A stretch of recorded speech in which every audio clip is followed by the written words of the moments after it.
Assalamualaikum warahmatullahi wabarakatuh. Dalam video ini, saya Akmal Al-Fajari dari Prodi Manajemen Zakat dan Wakaf akan menyampaikan materi tentang pembagian hadis dari aspek rawi dan sanad hadis. Dalam video ini, saya memohon maaf sekali apabila ada kesalahan kata atau kesalahan dalam memaparkan materi, karena dalam video ini saya dimaksudkan untuk belajar bersama tentang pembagian hadis dari aspek rawi dan sanad hadis. Untuk penjelasannya sebagai berikut. Untuk yang pertama, hadis mutawatir. Hadis mutawatir memiliki dua pengertian, yakni yang pertama menurut etimologi. Kata mutawatir berarti muttabi, yang artinya datang berturut-turut, tidak ada jarak. Yang kedua, menurut terminologi. Hadis mutawatir adalah hadis yang merupakan tanggapan panca indera yang diriwayatkan oleh sejumlah rawi besar yang menurut kebiasaan mustahil mereka berkumpul dan sepakat untuk berdusta. Kriteria hadis mutawatir. Berikut adalah kriteria hadis mutawatir. Untuk yang pertama, jumlah perawinya banyak. Untuk yang kedua, jumlah tersebut harus terdapat pada setiap tingkatan sanad. Untuk yang ketiga, mustahil perawi itu sepakat untuk berbohong atau berdusta. Untuk yang keempat, sandaran riwayat mereka adalah panca indera. Selanjutnya adalah macam-macam hadis mutawatir. Macam-macam hadis mutawatir. Untuk yang pertama adalah hadis mutawatir lafzi.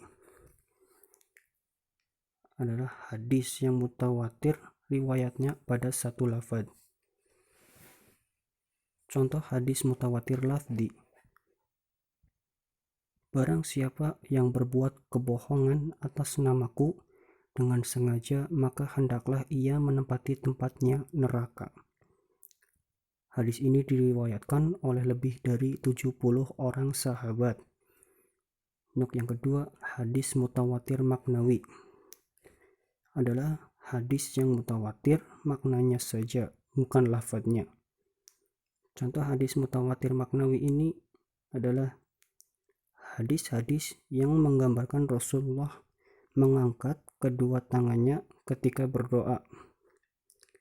Hadis yang menggambarkan Rasulullah Shallallahu Alaihi Wasallam seperti ini sekitar ada 100 hadis dengan beberapa kasus berbeda, namun maknanya sama. Untuk selanjutnya ada hadis ahad. Hadis ahad adalah hadis yang diriwayatkan oleh lebih dari 3 orang namun tidak mencapai mutawatir. Kedudukan hadis ahad. Kedudukan hadis ahad ini, untuk yang pertama, sebagian ulama ahli hadis berkeyakinan bahwa hadis ahad tidak bisa dijadikan landasan hukum masalah akidah. Sebab menurut mereka, hadis ahad bukanlah qat'i as-subut atau pasti ketetapannya. Untuk yang kedua, menurut para hadis yang lain dan mayoritas ulama berpendapat bahwa hadis ahad wajib diamalkan jika telah memenuhi syarat keahlian hadis yang telah disepakati oleh ulama. Untuk selanjutnya, macam-macam hadis ahad. Hadis ahad memiliki 3 macam, yakni yang pertama ada hadis masyhur. Hadis masyhur adalah hadis yang diriwayatkan oleh 3 orang atau lebih, namun belum mencapai mutawatir. Contoh hadis masyhur: perbuatan halal yang paling dibenci oleh Allah adalah talak. Hadis ini diriwayatkan oleh Abu Dawud dan Ibnu Majah. Untuk yang kedua ada hadis Azizi. Hadis Azizi adalah hadis yang diriwayatkan oleh dua orang, walaupun dua orang rawi tersebut terdapat pada satu tabaqat, kemudian perawi meriwayatkannya. Secara bahasa, aziz berasal dari kata azza ya'izzu yang artinya sedikit jarang. Contoh hadis Azizi.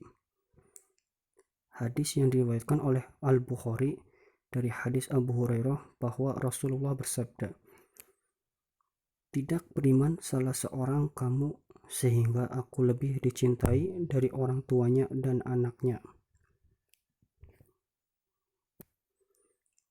Untuk yang ketiga ada hadis qurib. Hadis qurib berasal dari kata ghoroba yaribu yang artinya menyendiri, asing dan terpisah. Hadis yang diriwayatkan oleh perawi dimanapun tempat sanad itu terjadi. Hadis gharib dibagi menjadi dua. Untuk yang pertama ada gharib mutlak dan yang kedua ada gharib nisbi. Gharib mutlak adalah hadis yang kegharibannya terletak pada asal sanad. Contoh, sesungguhnya seluruh amal itu bergantung pada niat. Hadis ini diriwayatkan oleh Umar bin Al-Khattab. Untuk yang kedua, gharib nisbi.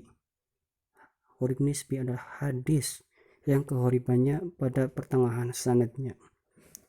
Contoh, bahwasanya Nabi Shallallahu Alaihi Wasallam memasuki kota Mekah dan di atas kepalanya terdapat al-mighfar atau penutup kepala.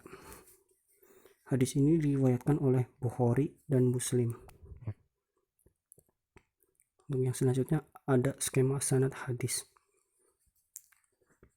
Dari beberapa hadis yang telah ditemukan melalui kegiatan tahrij al-hadis, penulisnya hanya mengambil satu sampel dari masing-masing periwayat untuk pembuatan skema sanad.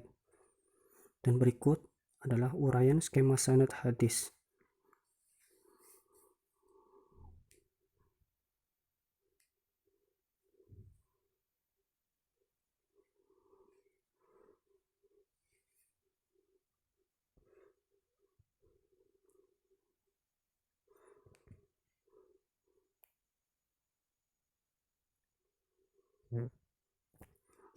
Ya, mungkin cukup sekian video ini. Mohon maaf apabila ada kekurangan dalam memaparkan materi, karena di sini sifatnya adalah kita saling belajar tentang materi hadis ini. Sekian dan terima kasih. Wassalamualaikum warahmatullahi wabarakatuh.